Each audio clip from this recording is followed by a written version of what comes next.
Title: The Haunting of Willowbrook Manor. The wind howled outside the ancient manor Willowbrook.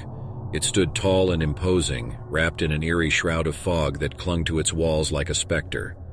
I, Eleanor, had inherited this ancestral house from my great-aunt Agatha, and with nowhere else to go, my 3 children and I moved in to start a new life. Little did we know that the horrors that awaited us within those walls would test our bonds and sanity.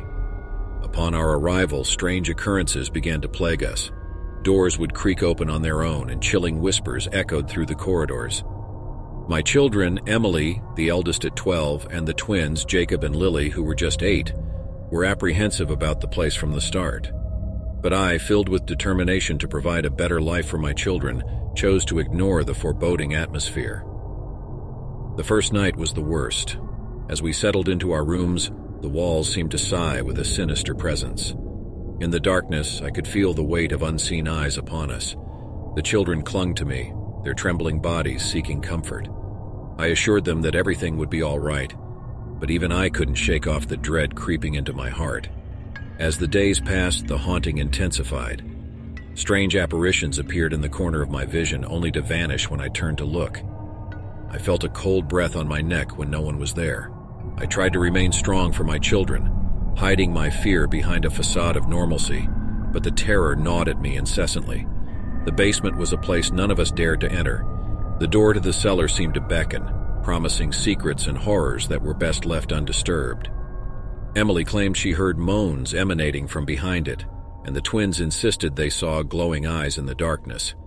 I dismissed it as their overactive imagination, but deep down I knew there was more to this house than met the eye. One evening, as the sun dipped below the horizon, the atmosphere grew thicker, more oppressive.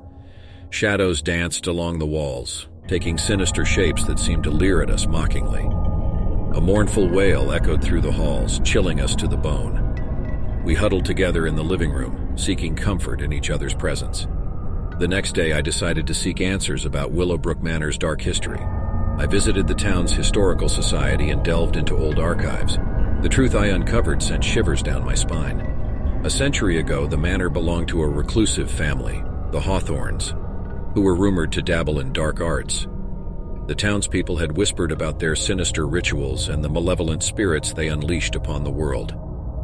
Their vile practices drew the attention of an angry mob that stormed the manor, condemning the family to a fate worse than death. The Hawthorn souls were said to be forever bound to Willowbrook, trapped in eternal suffering. Armed with this knowledge, I understood the malevolence that tormented us. The restless spirits of the past sought retribution, and they had found it in my innocent children. Determined to free my family from the clutches of this haunted house, I began to research ways to exorcise malevolent spirits. I consulted a local psychic, Miss Ravenwood, who claimed to have dealt with paranormal entities in the past. She agreed to help us, warning me that the spirits within Willowbrook were powerful and would resist any attempt at banishment. Nevertheless, I had no choice but to proceed. That night, under the guidance of Miss Ravenwood, we gathered in the living room. Candles flickered, casting eerie shadows on the walls. Incense filled the air, and the room was charged with an otherworldly energy. We held hands, forming a protective circle as Miss Ravenwood chanted incantations to summon the spirits. Almost immediately, the atmosphere turned hostile. The temperature plummeted and objects levitated around us. The children clung to me, their eyes wide with terror, but I urged them to remain strong. With every passing moment, the spirits grew more aggressive. They taunted us with ghostly whispers, trying to break our resolve. But we held firm, refusing to surrender to their malevolence. Hours passed, but it felt like an eternity. The struggle was draining, but we persevered. Finally, the psychic's incantations reached a crescendo, and a blinding light erupted from the center of the circle. In that moment, the spirits howled in agony, their forms distorting and fading away one by one. The oppressive weight that had burdened Willowbrook for so long lifted, leaving us in an exhausted but peaceful silence. Miss Ravenwood informed us that we had succeeded in banishing the malevolent spirits, but warned that such energies could return if the house remained empty for too long. I knew then that we couldn't abandon Willowbrook. We had to fill it with love and light to keep the darkness at bay. Months passed, and we slowly transformed the haunted house into a loving home. The oppressive aura faded and the children's laughter filled the halls, chasing away the echoes of the past. Willowbrook was no longer a place of terror but a sanctuary of love and warmth. Though the scars of our haunting remained, we grew stronger as a family. The experience had brought us closer and we found solace in each other's embrace.